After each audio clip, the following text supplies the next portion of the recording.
Champion, prends un instant pour regarder cette vidéo. Afin de retour au pays après les études, faites très attention.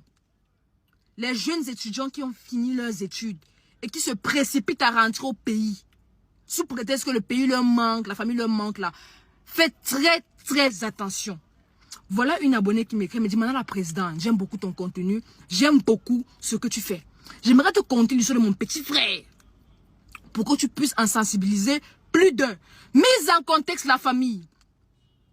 Le gars en question a fait 4 ans ici au Canada. Il est arrivé comme étudiant étranger. Il a obtenu son DEC en informatique. Après ses études, il a trouvé un emploi stable. Donc on peut dire qu'il s'est stabilisé. Il a trouvé un emploi, il a son appartement, il est à l'aise. Après quoi, il décide donc de rentrer au pays pour pouvoir se relaxer un peu. Il informe sa maman du projet qu'il a envie de rentrer au pays pour les fêtes de Noël. On parle ici de la période de décembre 2024. Samuel lui fait comprendre que mon fils, tu viens à peine de finir tes études. Tu viens à peine de te stabiliser. Reste au Canada. Attends même 3, 4, 5 ans avant de revenir. Dis que maman, non, je veux rentrer, j'ai le mal du pays, la famille me manque et tout ça. Samuel lui dit que reste au Canada, ne te précipite pas. Il s'entête.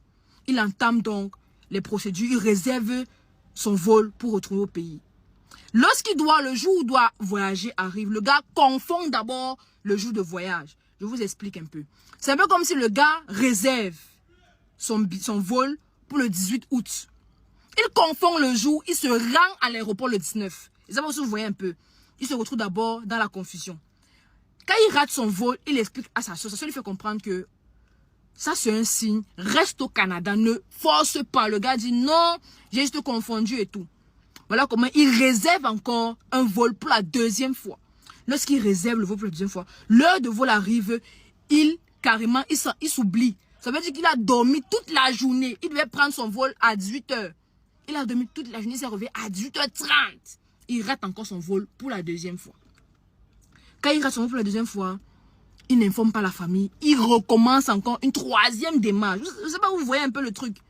Voilà comment il réserve donc son vol. Il arrive donc décidément au Cameroun. Il faut savoir que sa maman vit à Douala. Sa grande soeur vit à Yaoundé. Voilà. Donc il est question qu'il fasse une semaine avec sa maman, une semaine avec sa grande soeur.